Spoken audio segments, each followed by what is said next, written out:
Hi అండి, నమస్తే. కథావాణికి స్వాగతం. అలపర్తి రామకృష్ణ గారు రచించిన పాలకొండలు అనే ఒక చక్కని నవలను ధారావాహికంగా వింటున్నాం కదండి. ఈరోజు 7వ భాగం వినేద్దామా? మరుసటి రోజు ఉదయం ఎమ్మెల్యే అతని భార్య వచ్చారు సుగుణ ఇంటికి కారులో. నాగబాబు మరో స్నేహితుడిని వెంటబెట్టుకుని జీప్లో వచ్చాడు. సర్పంచ్ కబురు చేస్తే అతను వచ్చాడు. రాత్రి తాగుడు మైకంలో ఏదేదో వాగాడు. కానీ మరుసటి రోజు అన్నను వదిన్ను నిజంగానే పెళ్లి సంబంధం ఖాయం చేసుకోవటానికి నాగబాబు వస్తాడని కల్లో కూడా ఊహించలేదు సుగుణ. పనుల నిమిత్తం ఊళ్ళోకి వెళ్ళబోతున్న వరుణ్ను ఆపేసింది. దయచేసి మీరు నా పక్కనే ఉండండి, తోడుగా మీరు ఉంటే నాకు ధైర్యం వస్తుంది అందామె. నాగబాబుకు ఆస్తి ఉంది, అందంగానే ఉన్నాడు, పెళ్లి చేసుకోవచ్చు కదా అన్నాడు వరుణ్. భలేవారు మీరు, మేడిపండులా నిగనిగలా కనిపిస్తాడు, కానీ లోపల అన్ని పురుగులు ఉంటాయి. చాలామంది అమ్మాయిలతో సంబంధాలు ఉన్నాయని ఊళ్ళో వాళ్ళు చెబుతూ ఉంటారు.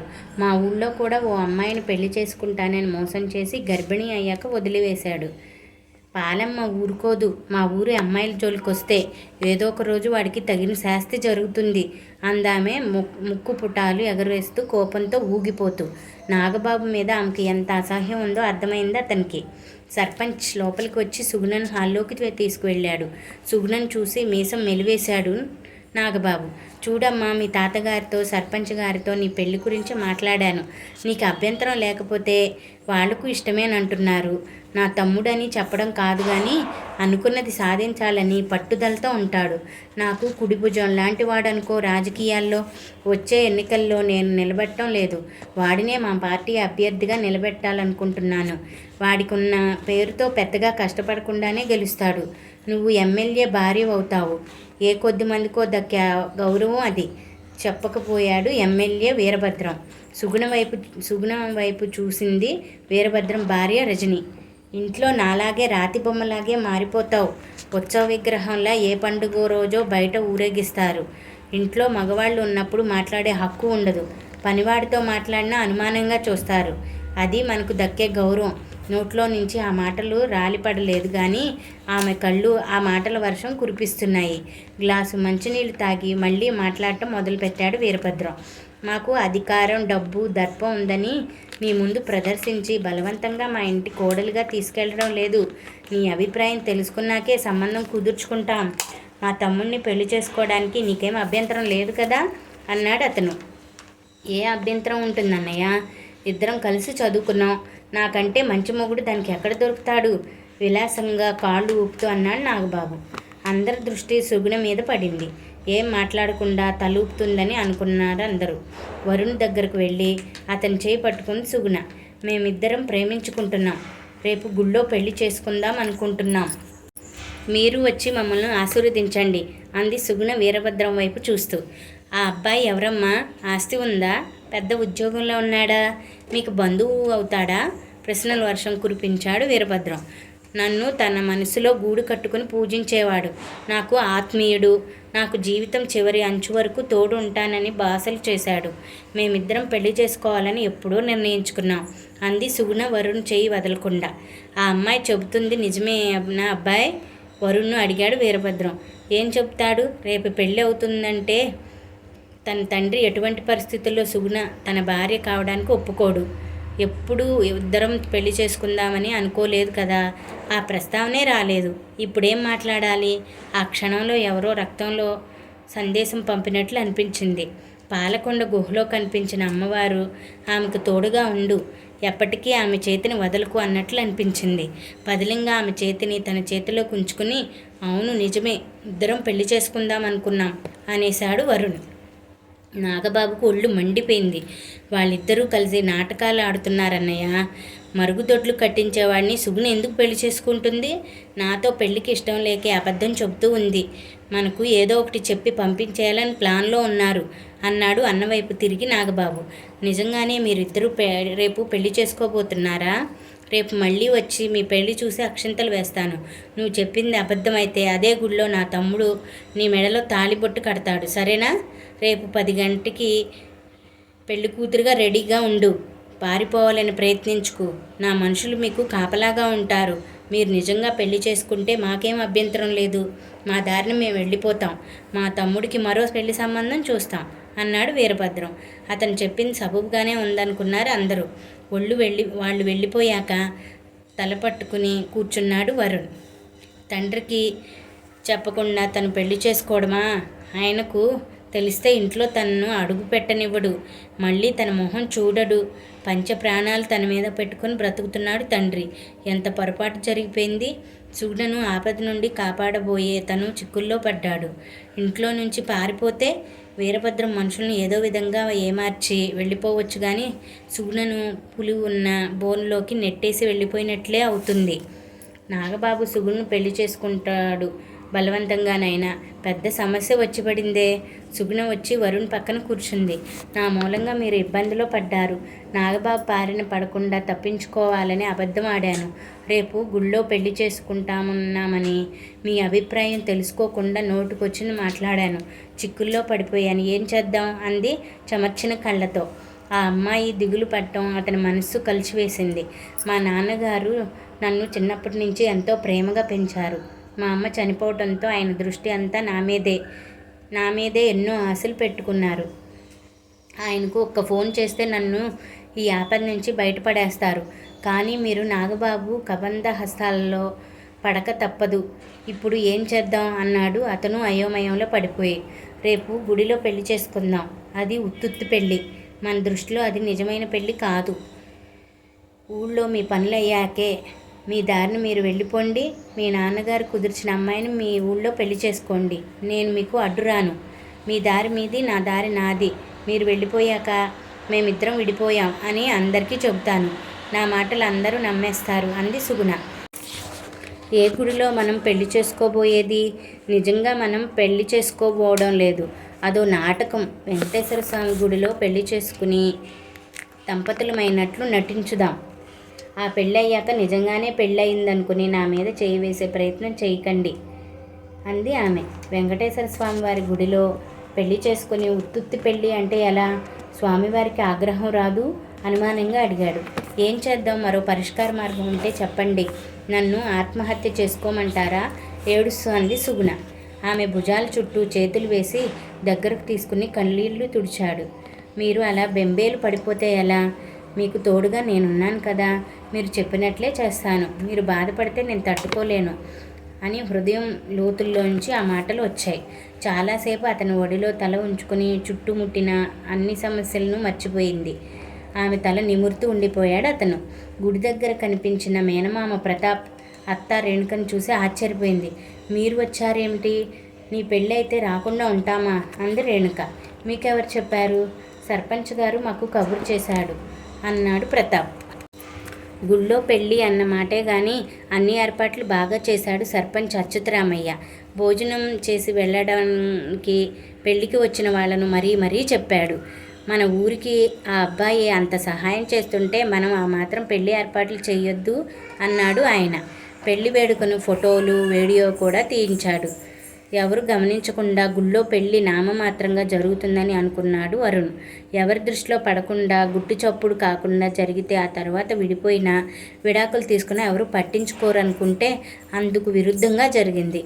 ఒకటి అనుకుంటే మరొకటి జరిగింది. ఎమ్మెల్యే కూడా పెళ్లికి వచ్చి వధూవరులపై అక్షంతలు చల్లే ఫోటోలు జిల్లా ఎడిషన్స్లో ప్రచురితం అయ్యాయి. పొరపాటున ఆ ఫోటో తండ్రి దృష్టిలో పడితే కొంప మునుగుతుంది. సంకట స్థితిలో పడ్డాడతను. ఆ రోజు రాత్రి ఊళ్ళో ముత్తైదువులు శోభనం వేడుకకు అన్ని ఏర్పాట్లు చేశారు.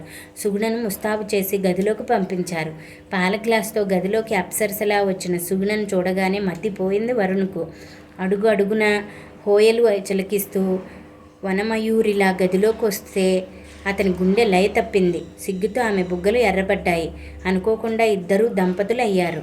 ఉత్తుత్తి పెళ్లి కాదు, నిజంగానే పెళ్లి జరిగిపోయింది. శోభనం కూడా ఉత్తుత్తిదే అని అనుకుంటే సరిపోతుందా? ఇద్దరిని గదిలో పెట్టి తలుపులు బిగించాకే మేము వేరువేరుగా పడుకున్నాం. ఆమె ఒంటి మీద చేయి వేయలేదంటే ఎవరైనా నమ్ముతారా? ఏమిటి సంకట పరిస్థితి? ఇప్పుడు మనం ఏం చెయ్యాలి? అడిగాడు చిన్నపిల్లాళ్ళ మొహం పెట్టి. అతని పక్కన కూర్చుని సుగుణ. ఏం చేద్దాం? ఏం చేయాలో పాలుబోక అడిగింది ఆమె. మా నాన్నకు తెలిస్తే చంపేస్తాడు. మళ్ళీ ఇంటి గుమ్మం తొక్కనివ్వడు. నేనేదో సోషల్ వర్క్లో ఉన్నాను అనుకుంటున్నాడు ఆయన. ఇక్కడేమో నేను పెళ్లిలో పడ్డాను. ప్రేమలో పడ్డారా అడిగింది అతని వైపు తిరిగి. ఇప్పటి వరకు నా జీవితంలో జరిగిన ఘట్టాల్లో నిన్ను కలుసుకోవడం ఒక గొప్ప మధుర ఘట్టం. నిన్నే కనుక కలిసి ఉండకపోతే జీవితంలో ఎవరిని నిన్ను ప్రేమిస్తున్నానని అనేవాడిని కాదేమో అన్నాడు అతను ఉద్రేకం ఆపుకోలేక. ఆమె భుజాల చుట్టూ చేతులు వేసి దగ్గరకు తీసుకుని. నిజంగా నన్ను ప్రేమిస్తున్నారా అడిగింది ఆమె. మొదటిసారి మిమ్మల్ని మీ ఇంటి దగ్గర చూసినప్పుడే నా మనసు నా మాట వినకుండా మీ మెడలో పూలమాల వేసింది. నా ప్రేమను బహిర్గతం చేయకూడదనుకున్నాను. ఎందుకంటే మీతో పెళ్లి జరిగే పని కాదని తెలుసు. మా నాన్నగారు చాలా డిసిప్లైన్డ్ మనిషి. ఆయన కుదిర్చిన సంబంధమే చేసుకోవాలి. మన ఇద్దరి పెళ్లి జరిగేది కాదని తెలిసినప్పుడు నా గుండెల్లో ప్రేమను బయటపెట్టడం ఎందుకు అనుకున్నాను. అనుకోకుండా పెళ్లి జరిగిపోయింది. పెళ్లి జరిగిన ఇద్దరం శారీరకంగా దూరంగానే ఉందామనుకున్నాను. గదిలోకి ఇద్దరిని నెట్టేసి తలుపులు బిగించారు. ఇక నా ప్రేమను దాచుకోవడం ఎందుకు, సమయం వృధా చేయడం ఎందుకు? అతని చేతులు ఆమె నడుము చుట్టూ బిగుసుకున్నాయి. దొండపండులా ఎర్రగా ఊరిస్తున్న ఆమె పెదవుల్ని ముద్దు పెట్టుకున్నాడు. గువ్వ పిట్టలా అతని కౌగిల్లో ఒదిగిపోయింది. అతని కౌగిలి భద్రత, సౌఖ్యం అందించాయి ఆమెకు. ఇలా జరుగుతుందని అనుకోలేదు అందే ఆమె. నేను అనుకోలేదు. అనుకున్నవి జరుగుతూ ఉంటే జీవితంలో రుచి ఉండదు.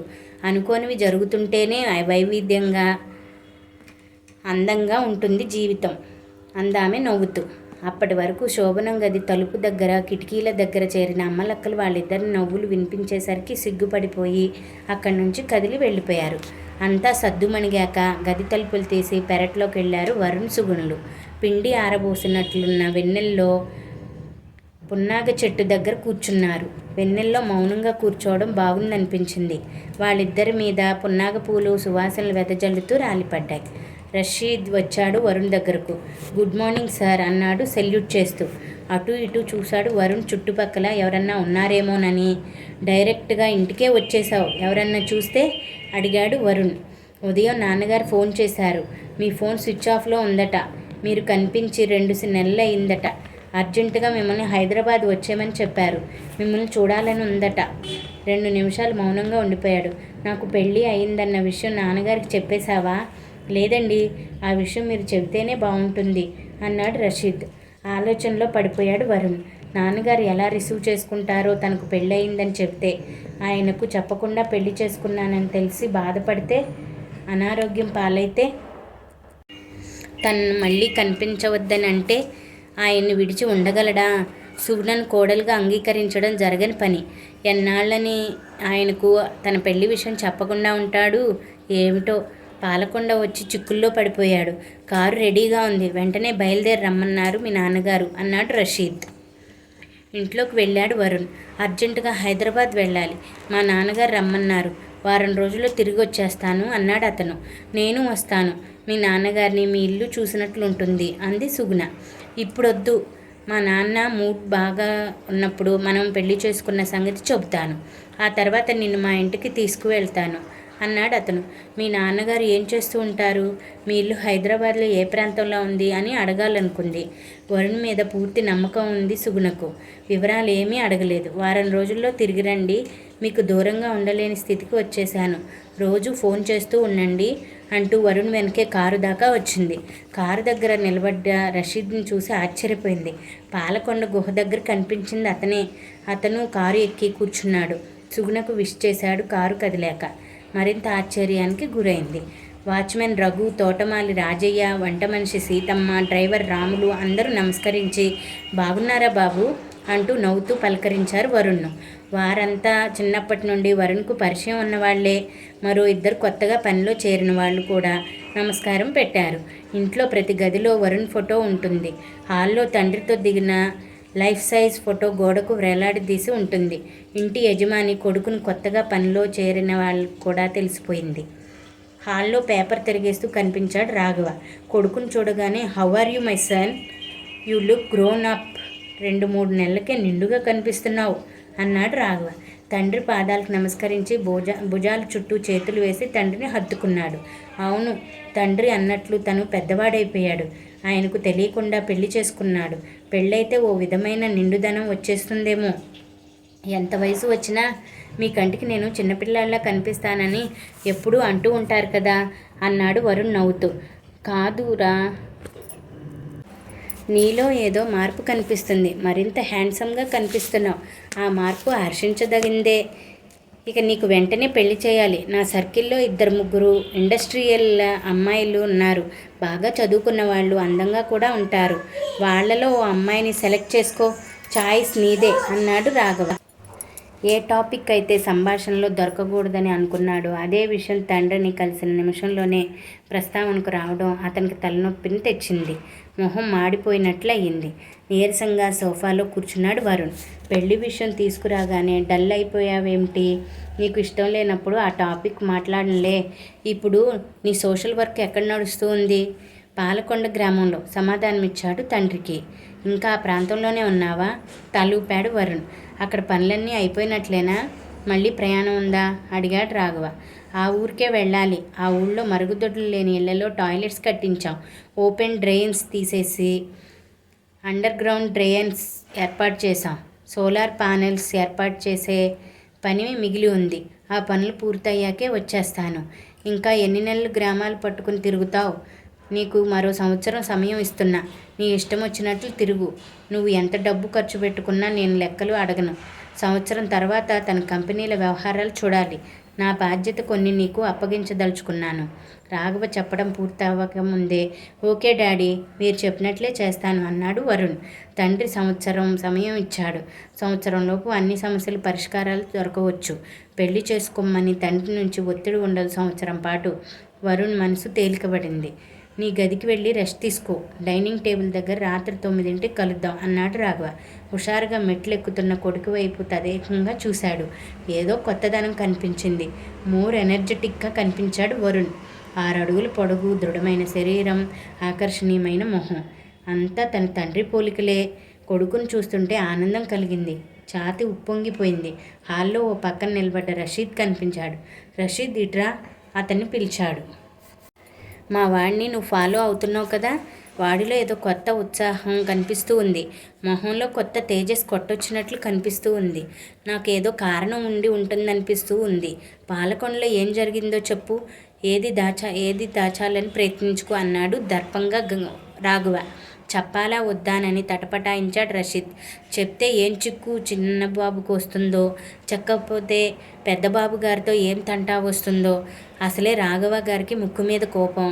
వరుణ్కు పెళ్ళి అయిందని ఏదో ఒక రోజు తెలుస్తుంది. ముందుగా తనెందుకు పెళ్లి గురించి చెప్పలేదని నిలదీస్తారు. ఉద్యోగం ఊడిపోతుంది. తన కుటుంబానికి రాఘవ్ గారు ఎంతో సహాయం చేశారు. తండ్రికి జబ్బు చేస్తే హాస్పిటల్లో చేర్పించి ఖరీదైన వైద్యం చేయించి మామూలు మనిషిని చేశారు. ఆడపిల్లల పెళ్ళిళ్ళ ఖర్చు ఆయనే భరించారు. చెప్పడమే మంచిదనిపించింది. గుడిలో వరుణ్ సుగుణను పెళ్లి చేసుకున్న విషయం చెప్పేశాడు.